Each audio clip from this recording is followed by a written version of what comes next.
Hey, my name's Adam and I'm your exceptional craftsman for this build. I've been looking forward to Space Marine 2 for, 13 years now since Space Marine 1 came out, and I figured to celebrate its release, I'd make something pretty special. To start with, I'm going to make Titus. To do so, I'm going to cut off these pieces from this Warhammer Heroes kit.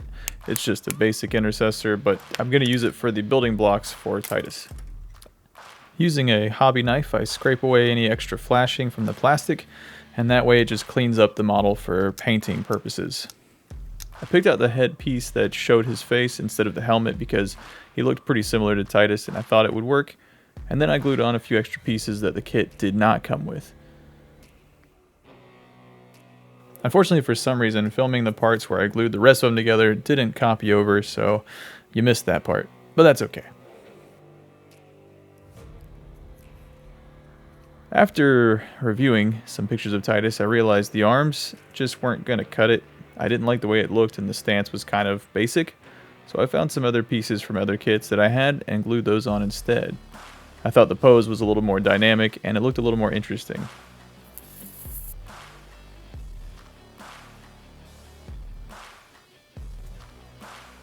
After that, I mixed up some green stuff because Titus has a cloth in the front and back of his armor piece, so I'm going to add that. Mixing up green stuff can be kind of messy, but if you add a little bit of water to your fingers or the tools you're using, it actually helps prevent it from sticking to you, and yeah, just a little tip. Also, I cannot measure to save my life. Apparently I did not need this much green stuff.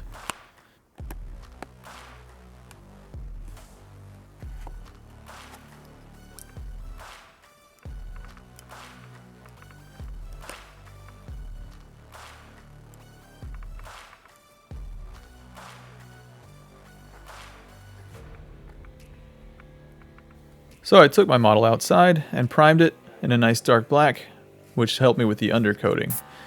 I started from a dark blue and worked my way up in shades of blue until I got to ultramarine, which, funny enough, is the chapter in which Titus is in. I don't think you're supposed to end in a preposition. Anyways, I kind of followed a guide from Pete the Wargamer. He has an amazing video about kit bashing and painting a Titus model. So if you want to know more about how to do it the right way, go check out his video on that because he's really good at explaining everything and showing steps in detail. I will say I've practiced painting a little bit and I have a good bit of experience, but I'm certainly not the best by any means.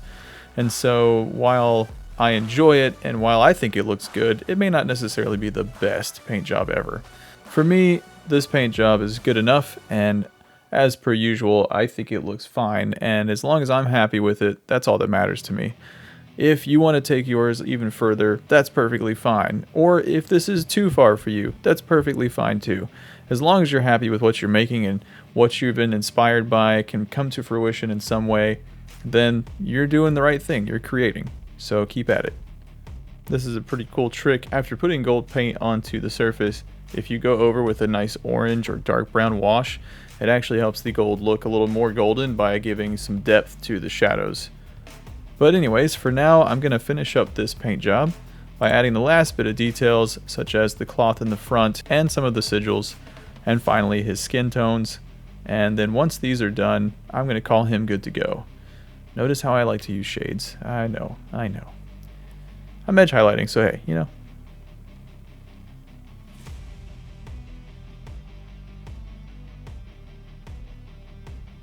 Unless the focus of my project is specifically for painting, I oftentimes just go with washes and simple highlights to finish out whatever it is I'm working on.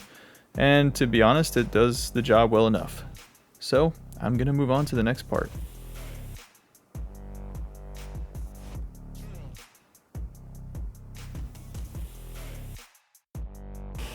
I went ahead and grabbed some oak boards that I had laying around and I started cutting them down.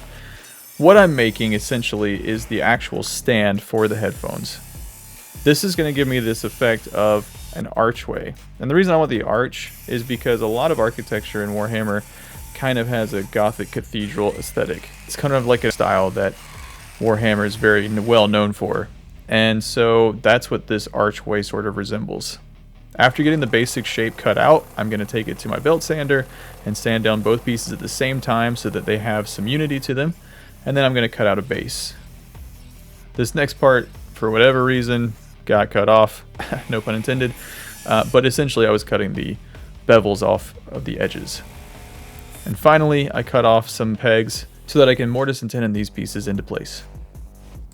Mortise and tenons are pretty common practices for furniture building, but they translate really well to small crafts too. Here I just sketch out where the holes are going to be. I drill some holes in with the drill and use that opening to fit a saw into. And I also finish by chiseling that out. To finalize the wood, I'm going to sand it down to about 300 grit sandpaper. I'm going to stain it with a dark walnut stain because I just like dark walnut stains.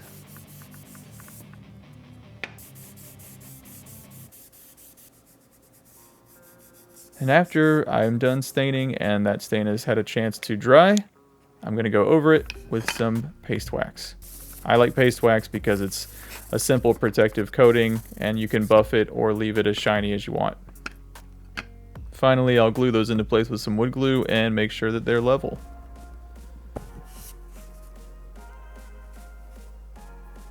Now, in order to incorporate Titus into this, I actually am going to make a diorama. So the goal overall was to create a diorama that was encased in a headphone stand. So I'm going to start with some foam, the same packing foam I've been using for every other project just about. Man, I hope this stuff doesn't run out. And I'm going to build out a platform to kind of create the base of this structure. Ideally, what I'm going for is, again, the Citadel Cathedral aesthetic that Warhammer 40k specifically has a lot of. Only I want this to look more ruined, sort of similar to the trailer opening from Space Marine 2. A lot of the shots you see are destroyed city and rubble everywhere, and then eventually, obviously, you get into the game, but I thought that the initial starting location was pretty cool. I slowly go around the entire diorama, adding details and pieces of foam to bring it all together, but also give it the detail that really makes it sell as a Warhammer world. And of course, we have to destroy it bit by bit as we go because it is going to be ruins, as I said before. That part was sticking out a little too far, and I realized the headphones actually have to go here, so if anything sticks out past the wood, the headphones are going to knock it. I had to chop that off. But that's okay. It's part of the destruction. Finally, for the overall building aesthetic, I went ahead and added these small details using this strip of foam. Basically just cutting small pieces, wrapping them around the columns, and then breaking those off at that point. This is very common as far as Games Workshop's models go, so these kinds of details really help to sell the look.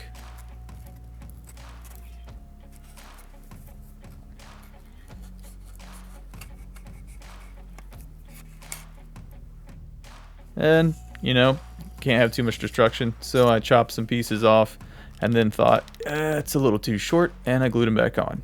But actually, it's not a big deal because what it did was create this really interesting crack, sort of as though the building's breaking apart slowly behind them. I also wanted it to be a little taller because you could see through the archway and past the back, and I just didn't feel like that looked very good. So I added a small piece at the top and then added this support piece in the middle to brace the foam from the front to the back. Added a few extra details with the venting and some straws for pipes. And I did this cool technique of cutting a 45-degree angle out of two sides and bending it so that I get a nice bend. Then cut it short and hot glue it into place. 40k doesn't just have the cathedral look, it also has a lot of industrial sort of looks as well, and I thought just putting that underneath this bridgeway here would give a good tie to that aesthetic too. Using little things like straws and toothpicks to build up your world is really cool because it's recycled material that, you know, can still sell the world really nicely.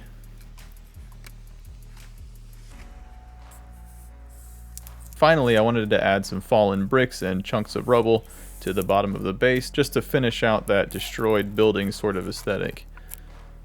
While the Emperor wouldn't be pleased that his architecture is breaking all around him, I'm sure he'd be pleased with how cool this diorama is coming together. few bits of greeblies left, and we're ready for some paint.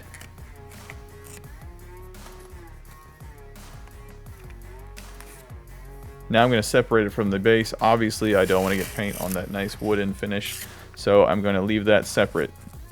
And what I did was mixed a bit of acrylic paint and some matte medium just to give the finish some more protection and also a matte surface. Once the entire piece of foam was covered, I mixed together an assortment of small rocks and sand to get a nice gritty textured paint that I could then apply to any surface that would have rubble, debris, or that kind of matter laying around. It just adds a variety of texture that we don't have yet because the foam is somewhat smooth and we need this texture to give a little bit of pop. I've said it before and I'll say it again, cheap and effective means to getting materials like this are the way to go. Go to your yard, grab some dirt, throw that in your paint, mix it up, and I promise it will do wonders for you. You don't have to buy expensive stuff to get a nice texture.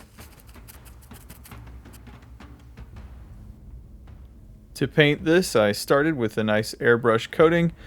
The airbrush gives a good general coating, but my airbrush is not great for detailed work because it is running off of a small battery-powered compressor, which isn't very strong, and so sometimes the paint can be sputtery and gross looking. But it's great for covering wide areas on a small diorama or for giving slight little texture. I then went back with a brush, painted parts brown for the metallics and then gold for anything that was going to be, well, gold. And then I took my airbrush back again and gave these parts a little bit of shading. A lot of the dioramas in Warhammer have this sort of aesthetic. Don't mind me, just copied my homework over here. This is a Warhammer diorama after all. Why not use Warhammer for inspiration?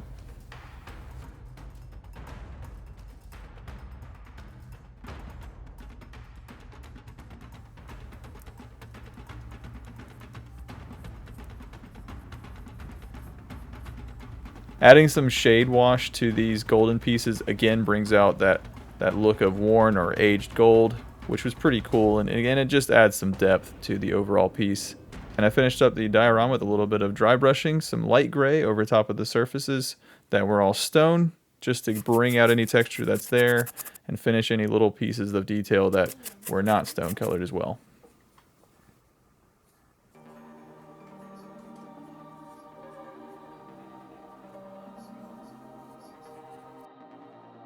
Skulls for the skull god? No. The base did need something else, and so I went ahead and added a few skulls just to kind of round out that bit of detail at the bottom that was missing. I went back over anything metallic with a dry brush of metal, and we're done.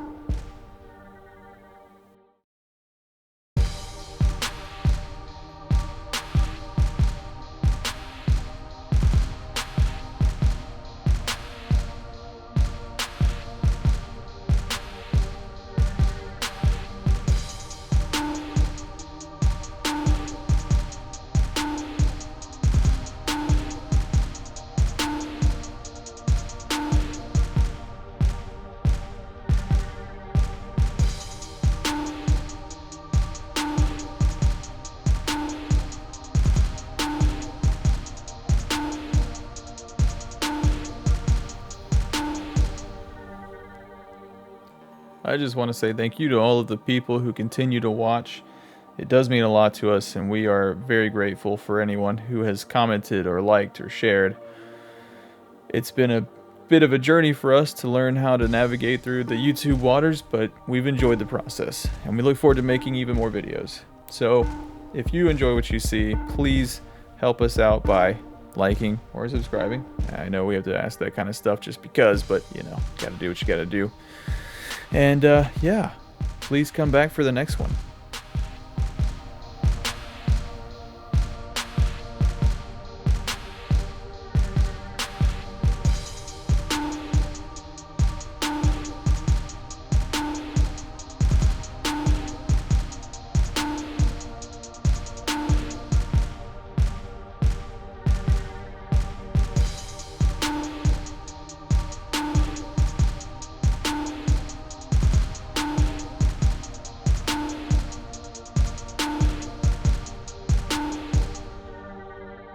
All right. That's enough gaming for tonight.